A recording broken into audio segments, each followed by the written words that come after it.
Hello again. Welcome to another episode of Big Bad Beautiful Brains. This is the penultimate episode in this run. I've really enjoyed the conversations I've had over this run, and this one is no different. This episode I'm talking to Ellisha Soanes, a multi-award-winning equality, diversity and inclusion specialist. With over a decade of experience in education and public health, she actually pioneered teaching Black history year-round in UK colleges. Ellisha is the co-founder of Aspire Black Suffolk, an advisor to the Department of Education, a UN Women's Delegate, and one of Glamour magazine's top 15 trailblazing women. Ellisha joined me in my cabin towards the end of last year, and we had a fantastic chat ranging from struggling with the simplest of tasks and how to overcome those, to whether we need those really expensive treats in the world, or whether we can actually find another way to reward ourselves, and also taking spur-of-the-moment trips to Sweden, which is something I find awesome and am compelled to try. Anyway, I hope you enjoy this week's episode. Here we go. Ellisha, hi, how are you? I'm ask me at the end of this, but yeah. At the moment, you're okay. I'm good. Yeah, I'm good, James. Good, excellent. Welcome to my little studio. Love it. It's getting colder in here now, I've noticed, so the heating might have to go on at some point. Pop that, yeah. But this is such a lovely little crib. It's my little hidey hole. It's kind of where I disappear to. Do you hide away? Yeah, but it also creates a distance between my home and my work. Yeah. And just having that walking distance between the two is just that mental break. That disconnect, isn't it? Yeah, completely. Which I absolutely love. And I used to be kind of hunched over my dining table, and then it would be hard to kind of close the laptop and be present. And I think also, I'm sure we're going to talk about this, sometimes when you're in a space that you can differentiate and you're not, you almost sometimes like, oh, what can I do over there? Oh, there's some washing up to be done. Or if you're like me, just go paint a bathroom randomly. Yeah, why not? Yeah, why? Right, I'm going to ask you the same questions I ask every guest that comes onto the podcast, and we'll see what we come up with. Fabulous. What's a song or sound that's been stuck in your head recently? So I come from a family of music. We love music. I have music on that just stimulates me. So at the moment, my sound, I don't know if you're a Mary J. Blige fan. Can't say she's on my go-to list. She's not on your go-to, yeah. Yeah. And at the moment, it's Mary J. Blige, Sweetest Thing, and it's just positive vibes, energy. So I'm just singing as I come along in the car. So that is my tune. At the moment, that's just stuck in my brain. Do you have any other than that song? Do you have any kind of go-to songs that you use to kind of energize yourself or to relax and wind down? Yeah. So it's interesting. I have a massive Spotify list depending on what mood I'm in. So I've got my relaxation sort of music. I love different forms of music. So I have relaxation, R&B, jams, and that just chills me out. Or if I'm on a drive, that's just my go-to. If I'm kind of looking for inspiration, I love like Tupac is just amazing for me. So I just like listen to lyrics, especially when I'm doing work around anti-racism, sort of keynote talks and such. That is like my sort of go-to. But it depends. I think it depends on how I channel it, because I come from such a family of, we just love vibes, we love music. So that is just a massive big part of my life. You did mention earlier that did ring a bell. I thought, oh my goodness, my daughter does this all the time. You know, like the TikTok jingles at the moment, and Jet 2 is one that it gets. And I'm like, just be quiet, because that will literally stick in my head.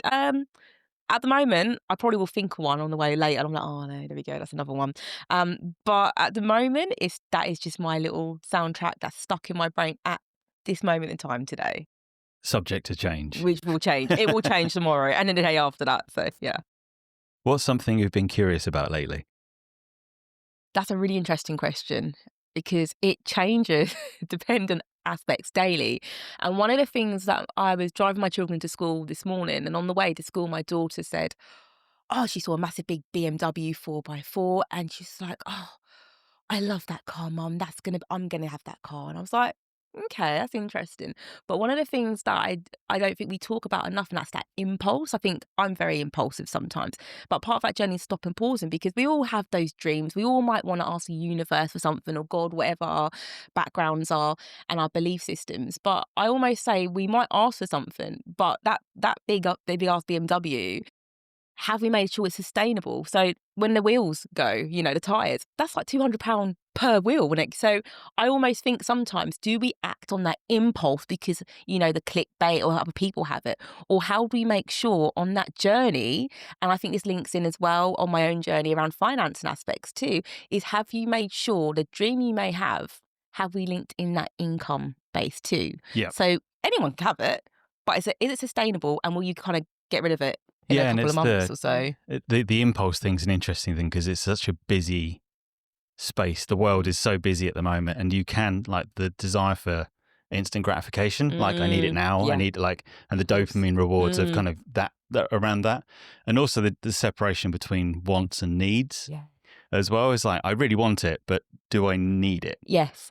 Yeah. And is it going to be sustainable? Is it accessible? I had this conversation with my daughter, and she's going, "Oh no, mum." But I'm like, no, I want you to understand the financial impact of it too. Do you really want to spend, £800 every so often on that? Or have you made sure you factor that in? So I think there's a lot of times we have impulse, wish, needs, wants.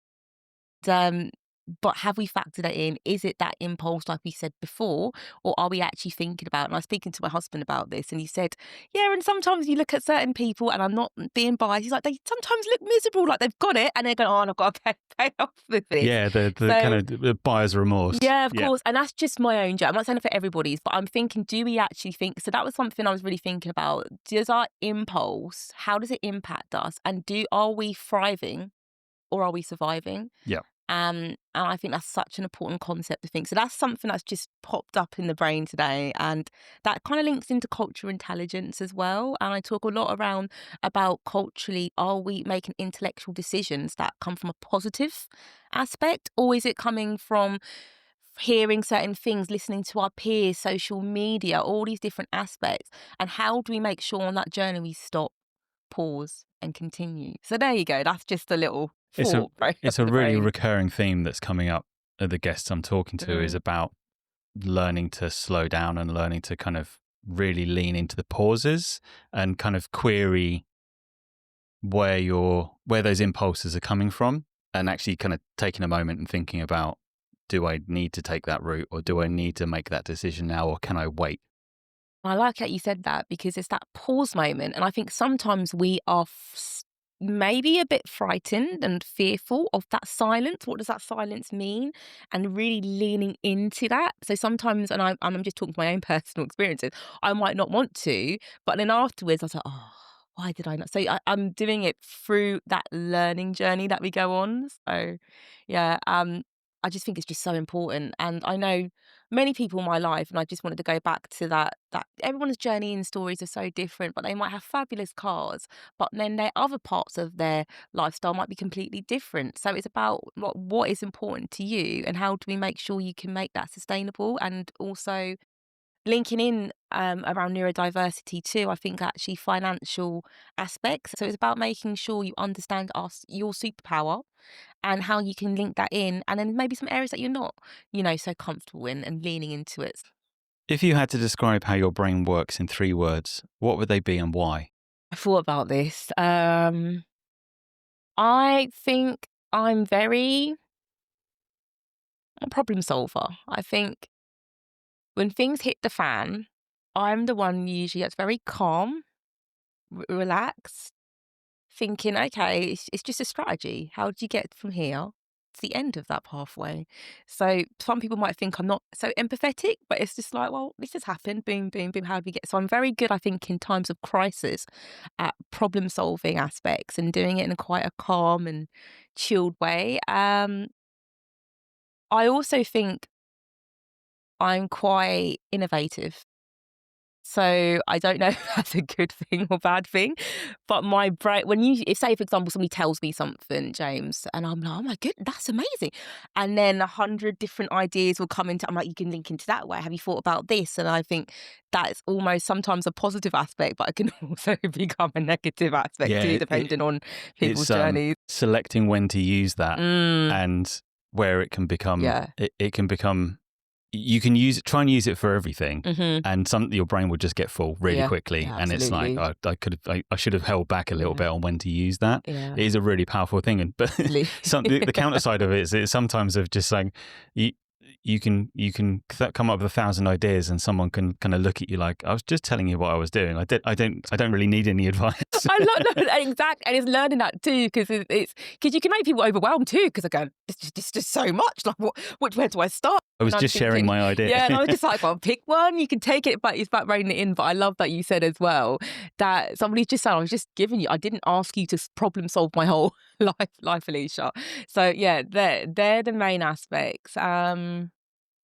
Oh, that's a really tricky one. So we've got problem solver and innovative. Yeah. And then I think sometimes I can be, I don't know if it's a good thing, multifaceted. And that can mean so many different things to different people. But for myself, I can take in a lot of different aspects, and I can really understand different journeys, and it links into obviously the problem solving aspect. So yeah, I just don't think sometimes I switch off. But for me, that at this moment in time, that is a little bit of a gift, I feel like. What's something you're still figuring out? Oh, life. Just Full stop, like, yeah, just if I'm honest, I don't kind of say I know everything and the problem solve of every of the different aspects, especially in my world of like equity and as a consultant. I literally feel like on this journey, I'm still learning to say no to things. And I'm getting more comfortable with not being a people pleaser as well. And I don't know if that's a trait of just how I am from cultural backgrounds, but I think it's so important to make sure you don't get burnout and not try and do everything. So on this journey, I've kind of had to self-evaluate and say, do I need to go and do like a trip to London or so where, wherever, and then have to get to London to this other place to sit in a room for 45 minutes maybe? Am I going to, one, get the conversations that I want from this aspect? Two, am I going to benefit from it? And then three, why do I want to go there? Do I want to go there because it's a historical place? It's because of the people in the room? So I always think, and I'm always trying to think about how can you do that in a way that can kind of benefit you and not make sure you have that burnout too. And I think that's so fundamentally important. So I'm really trying to lean into it. It's not always the case. And I'm learning as well to do things from joy and not just because of financial gain as well. So, but I do find that a bit difficult. The people, trying to put that cape on and go da-da and solving the world as such. Yeah, and it's not a I've solved it and this is how it's going to be from now on. It's a kind of case by case basis on whether it's something you have to kind of interrogate yourself a little bit about whether it feels right to do, whether it's financially beneficial or you're just going to get joy from it, and to always keep in check that it doesn't always have to have a financial outcome. It can always, the reward can be just joy based. Yeah, absolutely. And I was going to say also, like what you said, it depends where you're on your journey. Everyone is different and it can differentiate from different people. And what does that look like moving forward? So somebody, might just want to go and just link in and have community and have good vibes and just be surrounded around different people. I think on my journey of life, I'm such a little yappy yapper anyway. I can get that and connect with people at all different times. And I don't need to necessarily be in that space. And I think it's about feeling empowered too and that confidence level. So it's learning to understand where everybody's at and build onto it. I want to just interject really quickly things that I'm not so good at. Like you said, on the yes aspect, I now have a PA, which is amazing. I've just, which she's fabulous. Big shout out to her, because I know she probably wants to pull her hair out sometimes with me. So I think it's also understanding that you can't do everything as such, and and certain things that you may not be so good at, getting that help and support on that journey. Yeah, and having the awareness to ask for help is sometimes quite hard as well. It's like, no, I'm going to do it all myself, because the need to feel perhaps either like you need to prove yourself or that you're people pleasing. Sometimes part of just getting stuff done is putting your hand up and asking for the help. And what does that mean? Because sometimes people see that it's weakness, even saying help.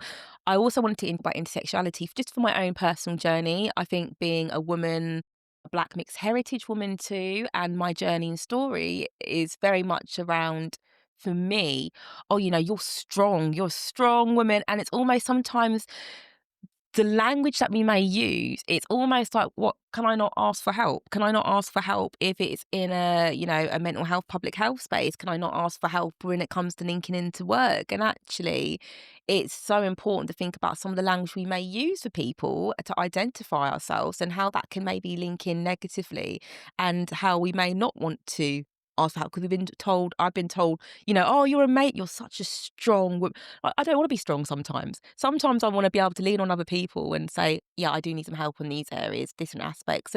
And what can go wrong, like I always say, if you don't ask, you don't get. Yep. So asking those questions too, I think, is so fundamentally important. I don't know how you feel on that one, Yeah, James. I think it is, it can come down to empowerment doesn't necessarily need to be about strength. It can also be empowered to actually have a platform where you can ask for help, or you can show some vulnerability as well, and feel like you can say, hey guys, I need, let's all chip in together on this and work through something. And it can be, the word, kind of strong can be a double-edged sword a little bit in spaces like that as well. And I think it's leaning into that vulnerability a little bit, because I think people love that, and they can actually recognise that aspect and go, that's amazing, thank you. I get so many times people say, thank you for sharing that. Like, I thought I was the only one in this situation, and it's so nice to hear that. So I think it's so important to have a community, a tribe, where you can really just sort of lean into and have that support. So I've taken this on a little tangent here, haven't I? I really, yes. It's exactly how these questions are structured, to kind of take them for a bit of a walk and then come back. What's something about everyday life that's easy for you but hard for others, or the other way round? I find it very challenging, hard to sometimes do the very basics, like an email. Just something very easy for a lot of people, that they would just one time just send out an email, boom, done. I could sit there for ages going, oh, I don't even know how to start. How do I start? Especially if it's something where I'm being asked a question maybe, and how do I link it in? So, or even something very basic of writing up a quick report, that could take me, a day, maybe 2 days to just even, and I have to kind of task myself, right, Ellisha, you're gonna do it all now. I'm learned that, okay, certain aspects that you find that struggle with, like sending booking forms, certain things when it comes to administration, I'm terrible. So that's why I have a amazing assistant that supports me with that. However, when it comes to something, I feel like I'm very, don't know, I find quite easy. Give me a project. Give me something where it's looking at long term, like sustainability. Giving me something where I have to link in with communities and pull things out that people. I just do it easy peasy. I don't know what it is, but yeah, I just love it. Yeah. Yeah, I think I similarly, administrative tasks and that sort of thing I really struggle with, and the greatest trick I've learned is to just walk away and then come back to it later, because you can. It is the similar sort of thing, is that you've got a delivery at 3 p.m. coming, and that's your entire day. Yeah. Like, I just kind of sit around and just kind of go, I can't do anything until this delivery's here. And it's a similar sort of thing where it's kind of admin emails or follow-ups and that sort of thing. If I don't feel ready to do it, I can sometimes just sit there and just kind of go, I'll just wait until I'm ready.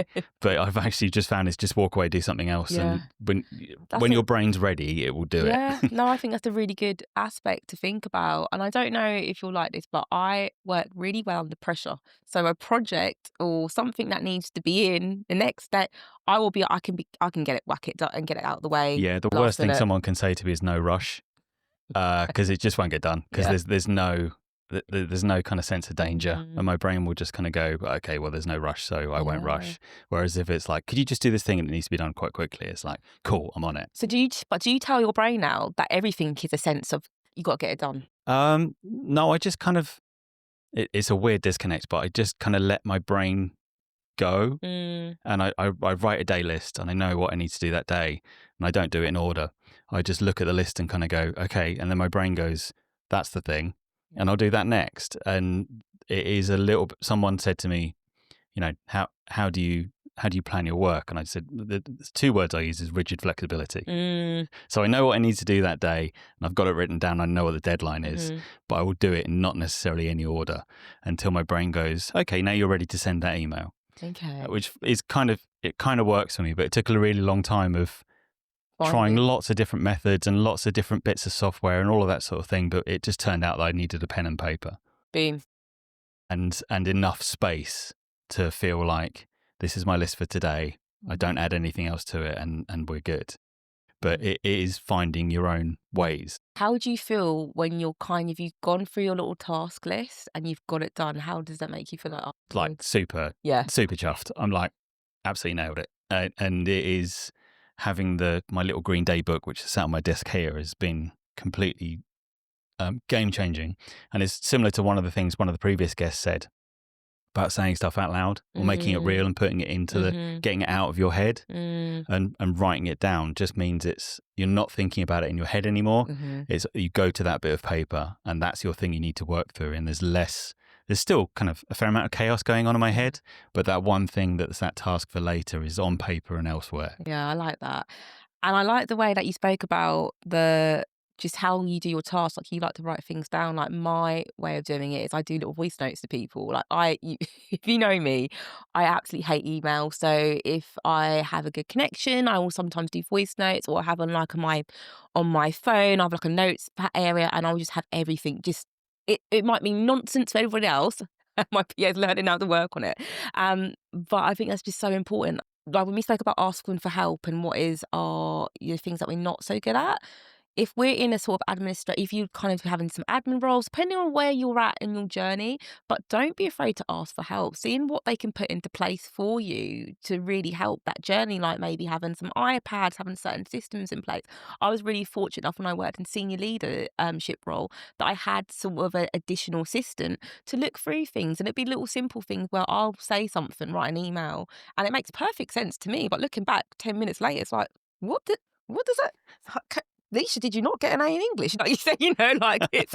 So I think those are things that are really important. So it's about stopping, pausing, finding out where our challenges are, because we are not perfect. And we should not be expected to solve everything and be able to be, I don't like the term, but like I say, it's a jack of all trades. Yeah. So I mean, yeah, absolutely, if you want to lean into it, but don't feel like you have to, expected to do so. And where can you get that support?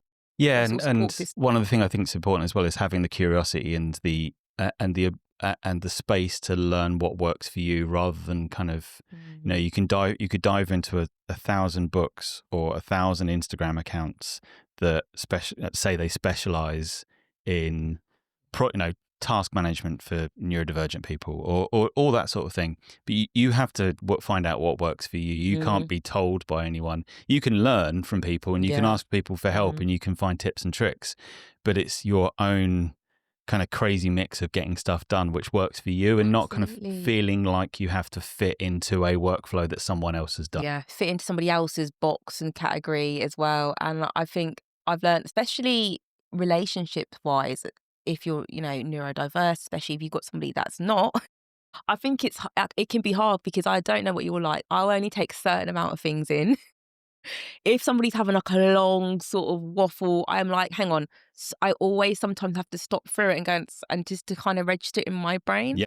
And I think it's just important to understand the journeys people are on as well, especially if you're on like new relationships or longer term, because it's always going to change and develop. And also just being kind to one another as well, I think it's just so important.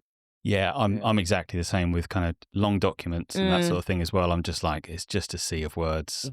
So one of the things that I've changed recently is on the bottom of my emails is that I ask people, and they don't have to, but it's just an optional thing, is if you're going to write something long to me, if you could just put some bullet points at the top. I like that. That's really helpful for me I might because take that one. because I can read the bullet points and go, okay, I understand kind of where you're going with this, and then I can come back later and kind of work my way through the longer document. But if you tell me the whys early on in a really simple form, you've got me. I'm invested. Yeah. But if you just send me a really long thing and just go, can you read this? It's a hard challenge. It's just a long task, I think. And just wanted to add to what you said and leaning into certain aspects of, I said about saying yes to everything as well. I said yes to hosting a massive talk with a celebrity, and I was like, yeah, I can do this. And they're like, oh, Ellisha, you just got to read this 300-page book then by next week. And I was like, what? Oh. No, what if I said, I've just said, it's a kind of going through that journey. And I actually had to be quite honest and say, I only got up to chapter 6, and I'm one of them people that sort of skims, reads and pull things out. And I think they were amazing, but having that clarity and just saying, look, I've only read up to, it's amazing, and just kind of leaning into that as well.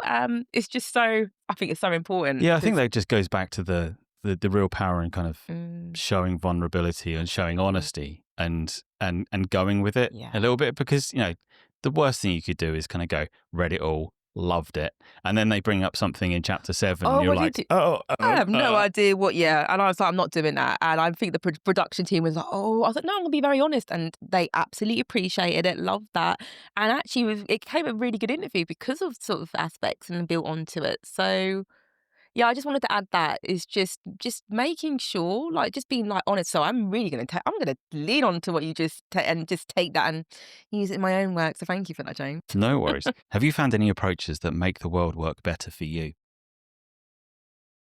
Oh, that's a really good question. I don't. Do you know what? I feel like I'm always on a journey. I'm always learning, always developing. I think one thing that's helping me is I'm quite emotional too, and it's about before being reactive, and I'm really into wanting to thrive and not and being survival aspect. So for me, I always in certain aspects of my life is stop. I do a long pause. I wait sometimes to get back to people because I think how where's this coming from? If I'm saying something, is it coming from emotion? Is it coming from emotional, Leisha? Is it coming from that part of my brain where I'm kind of leaning into the flight or fright aspect, And I talked about this really briefly, but the cultural intelligence part is really important for me in my own journey, but for other people's journeys. And I talk a lot about, being cute in the curiosity model. I'll talk to you a little bit about that in a moment, but just making sure I pause and then continue. Because if you asked, if I had to then respond to something in that moment of, what are you going to get? What sort of leash moment? And I think that's only been learned through being on this journey. And I think also being a parent too, a mother of children that are also neurodiverse, and it's a journey. But I also say, for example, I was brought up in a culture, my father's side of Caribbean heritage, and it's so strict, it's like yes, no, and children be seen, not heard sort of aspects, and the same for a lot of different backgrounds and upbringings. But one of the things that, especially for boys, is like, you don't cry, we don't show emotion. Like, why are you crying for? Like, you don't. And I was like, actually, you can cry, and I'm like, of course you can. It's a feeling, it's an emotion. I want you to express that, but also it's how do we talk? How do we have conversations? Even how do we emotionally? I don't even like the term emotionally regulate. What does that even mean? So I think it's really important for me on that journey to just really stop and pause in every part of my life, because it's about how do we take on sometimes our own traumas, generational traumas as well, linking into that, things that we take on. And I don't want to sometimes take on things that can be positive or negative aspects of that journey too. So I think that's really important that I'm learning on that journey. And then just another one, it's the curiosity model, and the curiosity model leans into and especially when it comes to equity, it's really about how do we make sure we support others, individuals, organisations, and society. And I always look at it: are we making sure? I call it from that equity lens. Do we look around from different people's lenses? Do we actually, and I always say this, and it's one of the examples I give is, do we like look at it even through receptions, looking at, is it accessible? Is it not just from our own lens, from other people's lenses? Is it accessible when we go into a reception area when you've even got a sign-in screen where sometimes it's really high up? Well, how's somebody going to reach that if they have got accessible needs? Are we even looking at we say we want to be inclusive and equality is a big thing, but do we have the right tools and a kit to make sure we say to support that? So when we look around, does it showcase our websites, all different aspects of that?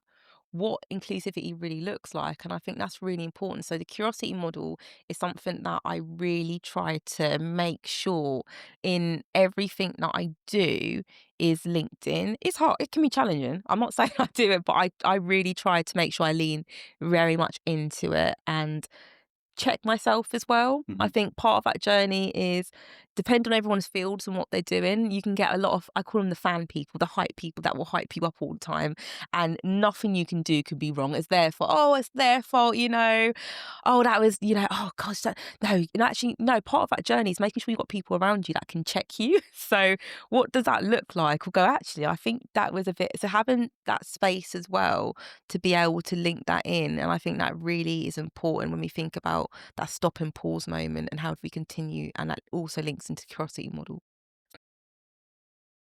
What's the thing that always makes you smile? My children. And seeing other people smile. Like, I just love it. I always say that just start your day, just, like and happy. I know it's not always going to be the case, but just literally go wherever you are on your journey, just start your day and just say hey to somebody, give them a compliment. And it's not just for yourself, it's for others to see how it goes. Because I think it's really important what you put out in the universe too. If you're quite negative, you have a negative start, then your whole day might be absolutely negative and crap too, so. And do you kind of work off to the benefit or to the detriment other people's energies? So if there's someone with a bad energy coming into a space, does it affect you? Or? Oh yeah, absolutely. I think I'm quite spiritual, and I'm emotionally connected, emotionally charged too. And I think sometimes not always a good thing, but I call them, what's it, the thing, I don't know if you watch Harry Potter, James, but they're the things that suck the life out of you. Dementors. They're the ones, yeah. So I call them the dementors. Quick credit to my children who are Shout out, they Harry Potter fans. Yeah, they're the ones. Yeah. I don't have the books, I promise. No, I love the film, no, I'm not going to lie. And a theatre production. However, I think you will get people like that. And it's about making sure you don't try and tune into that negativity too much. Yeah. And trying not to kind of like solve their life too. It's like, okay, but we're here. We need to move on. We're having another conversation. Let's not and I think sometimes workplace culture, I don't know. And I've been in cultures where I'm like, oh, how are you? Like, oh, I'm just so busy, or this happened. And I have conversations a lot with like my family members, and I'm very much like, you don't have to be there. You can go into like a different circumstance. Everyone's in different circumstances, so please understand that. But it's almost like, well, how are you gonna solve that? Have you spoken to the right people and the right channels to get to that solution? No. So I think you can are you just a moaner? There's the show What We Do in the Shadows, and one of the characters in that is an energy vampire. So he doesn't actually suck blood, but he just works as an accountant in offices. And his name's Colin Robinson, and he just goes in and just kind of drains people's energy by having kind of mundane conversations with them. But I think you can bump into a lot of people like that in the real world, and I think they can kind of thrive out of negativity to a certain extent. And I'm very kind of attuned to other people's not just mood, but just kind of just general energy, and that can. Again, it's about having that pause and just kind of going, I don't feel comfortable in this situation or this environment with these people. I'm going to take myself out of it. And Absolutely. Sometimes that's the only thing you can do is kind of like, I'm not going to force people to change, but I'm not going to put myself in a position where it's affecting me. Yeah. And it's how do you detach yourself from that too? And thinking about it depends on what part of your journey you're at. Like, I feel like I'm very much an activist and ally in what I do. So there's some places where I actually need to go into certain spaces, and having to be around negativity and really pull that forward and kind of show kindness, love, positivity, empowerment. And then sometimes you have to choose. You have to choose where do you stand and what does that mean for you and your own journey and your own healing part of that too. So I absolutely agree with, sometimes you've got to take yourself out of spaces and then have Not that. today. That's not happening. Not for me. No, we're not Yeah. doing this today. So yeah, so I Yeah, think this that is is my energy. You're not taking it off me. yeah. If you had a free day with no plans, how would you spend it? Oh my goodness. So today's Lisha would be so different from tomorrow. You go. I'm quite impulsive. So, for example, I would just take myself. I like my time. I think having time to be in a space where you can just relax, pause is so important. Um, oh my goodness. So I've done this before. I've had a day off where I'm like, oh, what am I gonna do? Just get a flight, go to Sweden for the day, and come back that evening. So that is literally, yeah, that's literally Leisha's like, my life is so, I think I would love a massage. Yeah, just sort of relax. That's something I like to do. I like going for walks too. So that is one of my other ways I like to sort of just be with nature. I love that. I like, especially in the summer, I just like taking the shoes off, being, just grounded a There's a little really bit interesting too. point one of my other guests made about how getting out in nature, there's no expectation. Mm, You can kind of, there's noise and there's kind mm, of bird song and there's, squirrels squirreling and yeah, stuff like that, but there's no expectation from nature to give anything back. You can just kind of absolutely. exist in the space and not feel like you have to do anything, Yeah. which can be really just re-energizing to a certain extent. I think it's so important. I think it's nice to be in a space where you're with nature. I like not having the phone, with me too. I can just really just be with my thoughts. Sometimes when I'm in my own space, they'll be like, "Oh, I'm going to do this next week. I'm going to fit." Something pops up, or I end up um, having a moment where I relax, and I'll say to my husband afterwards, "I'm going to write an national article," and he's like, "Oh," or a book will come out. He's like, is that what you do to, I'm like, yeah, that's my, but everything's, it's always different. But for me, it's just having that time to really like go for a little walk. Arches are my thing. I love that at the moment. But I also say right now, I think it depends. Like we spoke about energies as well. I think it's really important who you give your energy to as well, and make sure that you have the right energies back. Also, and also when you think about what does that day look like, I like autumny vibes now, aren't we getting into? But I like wearing bright clothes a lot. I like to have a part of my clothing items where I like bright colours, and it almost just makes me feel happy. That's my cheery. That's just my Ellisha mode. That's my sort of energetic vibe I'm going for. Done it for quite a couple of years now, but that is just kind of one of the ways I like to start a positive day. What's something that makes you lose track of time? Oh, projects that get me really excited. Something that I can get a buzz out of, and then that buzz ends up being writing pages on pages of delivery or what a project will look like, being on the phone to lots of people, and something that maybe should have taken half an hour. I could spend a whole day, night, even the next day just focused on it. And I think that's really is it could be a positive aspect, but it can also be super negative too. So yeah, projects that excite me, and I don't know what you're like, James, when you have when else out there. But sometimes I don't switch off at night time too. So I'll even be like, okay, go to sleep. And my brain will just be like, okay, what else can you do with that project? Or maybe you can do that. Call so and so. Get your phone out. Get your phone out now and start to email people or put notes in. So I think that is something that I can really think sometimes it can be a negative aspect, but also a little bit of a superpower as well. Yeah, and it's I used to kind of actually I woke up at 3 o'clock this morning with an idea Mm. for a thing, kind of got up, wrote it down, went back to bed. But I think it is when that does happen, is allowing for rest elsewhere and not trying to just kind of like, well, I'll press on because Mm. you're still using energy. You have a finite amount of energy each day, and rest and relaxation and going for a massage, getting out into nature and that sort of thing still needs to play a part of kind of re-energizing a little bit. Wow. Otherwise it will eventually kind of chip away, and that superpower or that kind of enhanced skill that you can have can actually become a risk to you. And I don't think this is a negative thing at all, but being a bit selfish too. Oh yeah. And just reclaiming your time, and that could be training, that could just be whatever that looks like to you. And it's okay if you get super excited over a project and it, but also just make sure you have that time for yourself. Because I always say, depending on people's circumstances, role, journeys, if you're not there tomorrow in that workplace or space, are they going to be like, oh, that's okay? So I think it's really important to just have that time. What's the best advice you've ever been given? Oh, okay. So I don't know if it's advice, but it's a saying, it's a quote. I don't know if you're going to probably get to that, but one of my quotes I absolutely love, and it is, education is the most powerful weapon which you can use to change the world. I'll say it again. Education is the most powerful weapon which you can use to change the world, by the great Nelson Mandela. And I love that quote because it resonates in so many ways.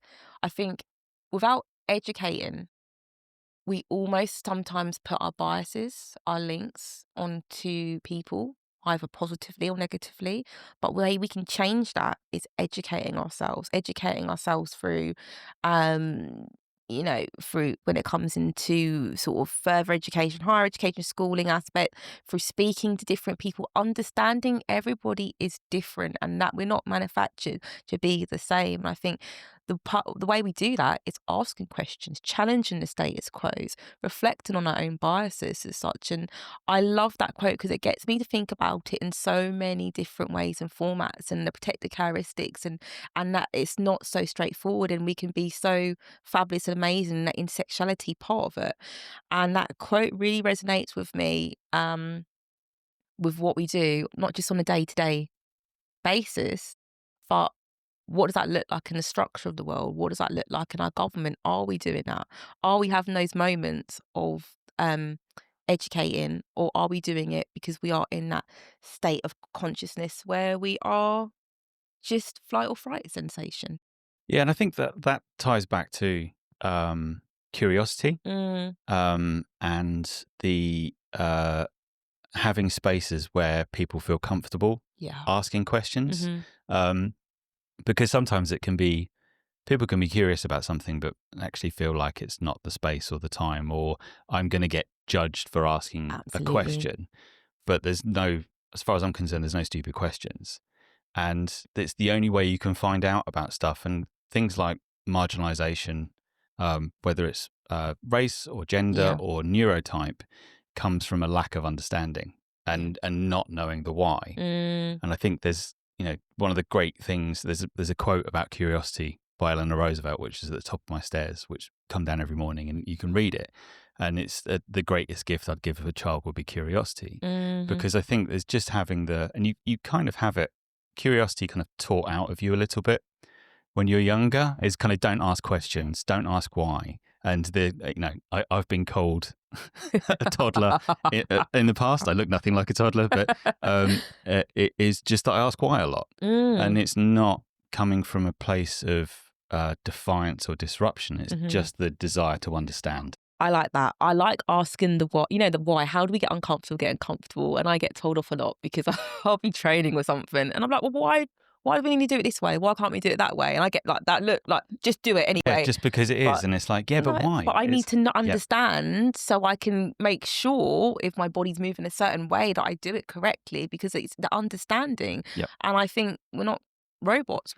I think it's really important. And I like that you said the why, because I think a lot of the time, I have to check myself on this too, children will say, why do we need to? And it's like, actually, it's not always snap and go because I said so. It's actually, they actually want to understand the meaning behind it too. And I think it's one of the things, I'll do talks in businesses about neurodiversity and that sort of thing, and how to help neurodiversity thrive in the workplace. And it's very little about creating pigeonholes or special departments Mm. or sectioning off people who may be thinking differently, but actually creating a workspace which is holistic and based for everybody. Yeah. And part of that is the power. I go in and talk about the power of why, which is why I say to people, if you could just bullet point what you're saying at the top and tell me why, then I'll come on that journey with you. But otherwise, I'm just going to be kind of floating about going, but why? I like what you said that, because it should be that golden thread woven through everything that we do. When we link into that, it shouldn't be, like you said, something separate. And sometimes it's not as such. And I think if we don't ask the questions, why is it done this way? But like you said, sometimes people are afraid, or even senior leaders will say, be too afraid to even lean into, I don't know, I don't have all the answers, but I want to work with people, get that support from individuals that do. And I think that's really brave and innovative. Self. And just stepping out and, sometimes why can be finding out why. And that's okay too. Yeah. No, it's true. And I think, because I've seen so many things that have gone completely wrong when you don't ask those questions, and massive cases where lawsuits and things have happened, or just really negative public feedback. It's why did no one in that situation pause, stop pausing before they continue and ask people, what do you think about this? How do we get it? All these different aspects. And did people feel comfortable enough to say, oh, no, I'm not sure about this?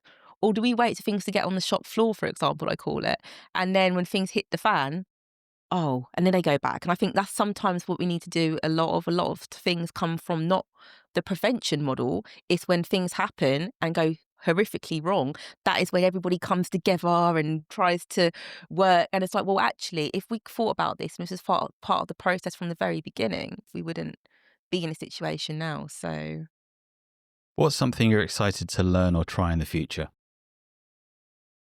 working with more people that may not be so open-minded. Okay. I think that's something that I very much sometimes struggle with. And I think it's important to be around different people and understand journeys too, but also not let that negative energy sometimes consume you. But I think it's really important for me, to be around differentiation, different people, to understand that why too. Why are people that, that plays a massive big part, I feel like, on my own self journey, and resonates into my activism too. I like to know more around certain aspects.